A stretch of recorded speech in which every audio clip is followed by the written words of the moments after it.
बोले आज बड़े उपदेशक हो, उस दिन आपका धर्मोपदेश कहाँ गया जब भरी सभा में दुर्योधन ने दुशासन को आदेश दिया था ऐसे निर्वस्त्र करके मेरी जांघ पर बिठा दो।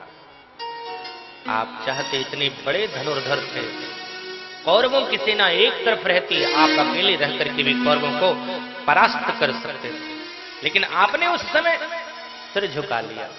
और जब स्वयं धर्म के मार्ग पर आप कहते हो कि रक्षा करना कर्तव्य है वीरों का, स्त्रियों का, वीरों का कर्तव्य होता है कि जहां भी समाज में कहीं अराजकता फैल रही है, समाज में अबला पर आक्रमण हो रहा है, किसी गरीब को सताया जा रहा है, तो सबल को चाहिए तो उसकी रक्षा करें।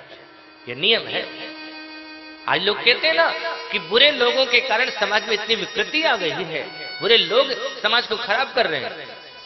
भाई मेरे एक निवेदन है, बुरे लोगों की सक्रियता से समाज को उतना खतरा नहीं है जितना अच्छे लोगों के निष्क्रिय हो जाने से खतरा है। ये अच्छे लोग निष्क्रिय हो रहे हैं ना, सबसे ज्यादा खतरनाक ये।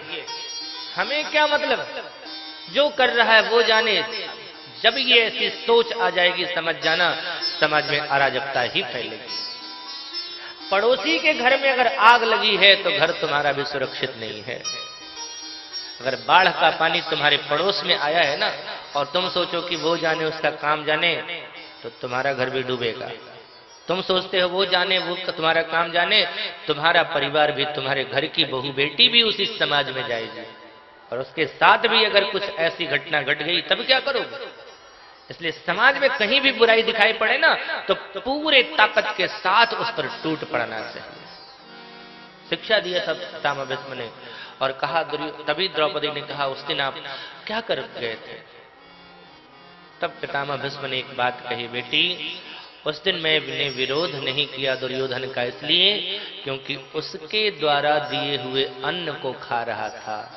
रक्त दूषित था, मेरा विचार दूषित थे, इसलिए मैं विरोध नहीं कर सका। आज मेरे शरीर का एक एक बूंद रक्त निकल चुका है, अन्न का एक दाना नहीं मेरे शरीर में है, उसके द्वारा दिया हुआ पानी की एक बूंद मेरे शरीर में नहीं है, इसलिए मैं बोल रहा हूं।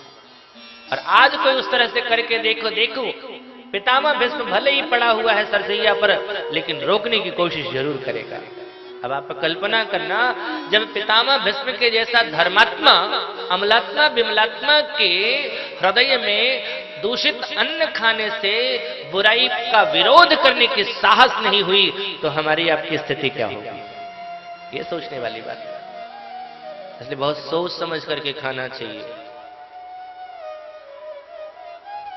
चलो यहां से, विद्रानी ने कहा निकलो यहां से, दूषित अन्न खाओगे अच्छी स्थिति नहीं बनेगी, कहां जाएंगे, कोई रखेगा हमें। दुर्योधन के डर से कोई नहीं शरण देगा, हम राजाओं के पास नहीं जाएंगे, हम तो नदी के तट पर जाएंगे। और वहां से चल करके बिजनौर के पास आ गए, गंगा के तट पर। मैंने वो जगह तो नहीं देखी है, लेकिन लोग कहते हैं विश्वकाल तो हो आया, लेकिन वो जगह नहीं देखी जहां पर श्री विदुर जी महाराज ने भजन किया है। मान्यता ऐसी है कि वहां पर अभी भी भारी संख्या में, बहुत ज्यादा बथुआ का साग अपने आप उत्पन्न होता है, बोया नहीं जाता, बहुत ज्यादा पूरी धरती पर बथुआ का साग निकलता रहता है। विदुर जी महाराज उसी का सेवन करके भगवत भजन करने लगे। भजन करने को जब बैठे ना, तो उनकी आंखों से आंसू निकलने लगे। विद्रानी ने पूछा रो क्यों रहे हो, घर की याद आ रही? नहीं, घर की नहीं याद आ रही, एक बात सोच करके रोना आ रहा है। क्या? मैं इतिहास पुरुष बन रहा हूं, इतिहास में मेरा नाम जाना जाएगा, लोग यही कहेंगे सत्य के मार्ग पर चलने वाला विदुर। लेकिन परिणाम क्या हुआ? जो सत्य के मार्ग पर चलने वाला था, एक दिन राजा ने उसे निकाल दिया। बेचारा बुढ़ापे में दर बदर भटकने पर विवश हो गया। तो लोग सत्य के मार्ग पर चलने से डरेंगे, सोचेंगे सच्चाई के रास्ते में विपत्तियां ही विपत्तियां हैं, तो लोग डरेंगे, सच के मार्ग पर चलेंगे नहीं। लेकिन एक बहाव मन में आ गया है, दुनिया इस देश के राजा ने भले ही निकाल दिया, लेकिन ब्रह्मांड का राजा अगर हमारे घर में आ जावे, हमारी कुटिया में आ जावे, तो एक बहुत सुंदर संदेश जाएगा कि भले ही सत्य के मार्ग पर चलने वालों को संसार के लोग, दुनिया के लोग निकाल देते हैं, लेकिन सत्य के मार्ग पर चलने वाले के घर में जगत का मालिक भगवान आ जाता है। इसलिए सत्य के मार्ग पर चलने वाले के लोगों की संख्या बढ़ेगी कि भगवान की कृपा होगी। भले ही दुनिया के लायक नहीं रहेंगे, लेकिन भगवान के लायक तो रहेंगे। देखो जी, वैष्णवों का 3 सिद्धांत है।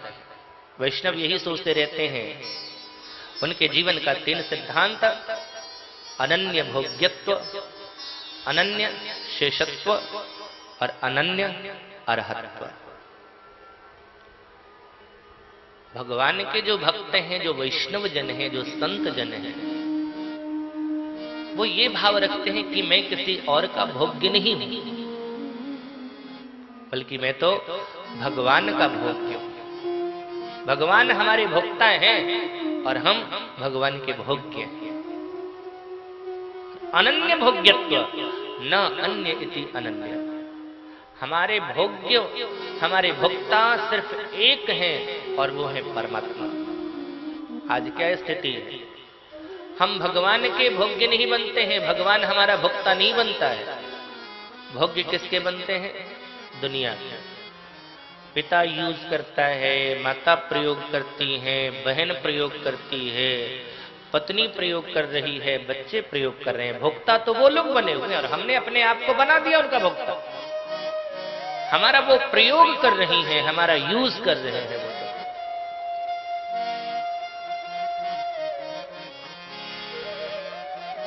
हम एकमात्र भगवान के हैं। भोक्ता हमारा सिर्फ भगवान है। भगवान के अलावा हमारा कोई भोग, हमारा कोई भोक्ता है ही नहीं। बाकी दुनिया के जो लोग प्रेम करते हैं ना, वो दिखावा करते हैं।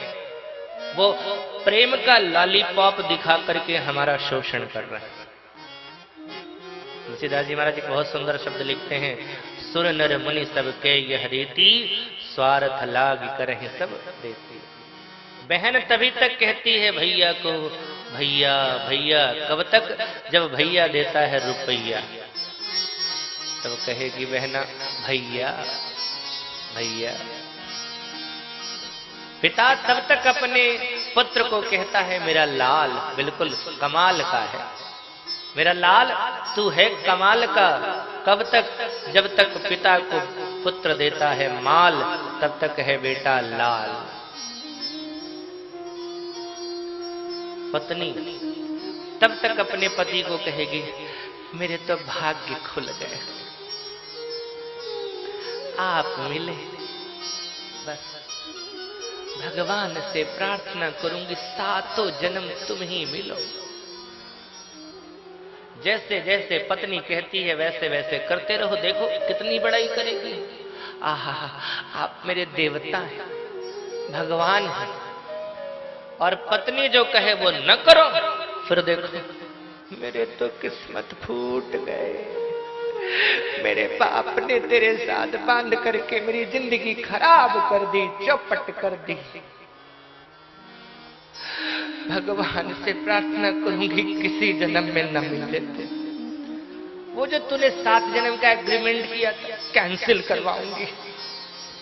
एक जन्म तो भोग ही नहीं पा रहे, 7 जन्म कौन झेलेगा तेरे को?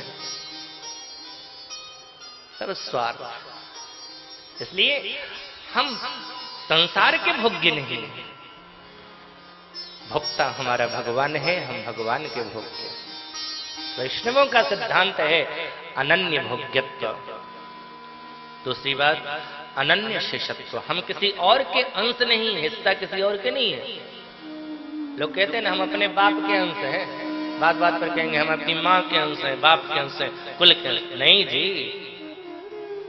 वैष्णव कहते हैं हम भगवान के अंश हैं।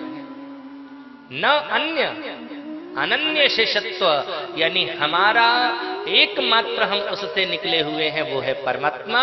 हमारा परमात्मा के सिवा हम किसी के अंश हैं ही नहीं, अंश ही वही है। और तीसरी बात है अनन्य अर्हत्व। अर्माने योग्यता, हम किसी और के योग्य नहीं हैं, दुनिया के लिए नालायक हैं। जड़ भरत जी महाराज भगवान के लायक थे, लेकिन दुनिया के लिए नालायक थे। पिताजी ने गायत्री मंत्र दिया था याद करने को, याद करके सुना दो। जड़ भरत जी ने सोचा कि एक मंत्र याद करूंगा तो अगले दिन और मंत्र मिल जाएगा, फिर कर्मकांड वाला मंत्र मिल जाएगा, फिर कहेंगे कि किसी के श्राद्ध जा करके करा आओ, तो श्राद्ध कराएंगे तो फिर श्राद्ध कराने में जो वो लगेगा। माँ फिर किसी के जीवन में विपत्ति आएगी, फिर जाकर के कहेंगे जाकर के इसका निराकरण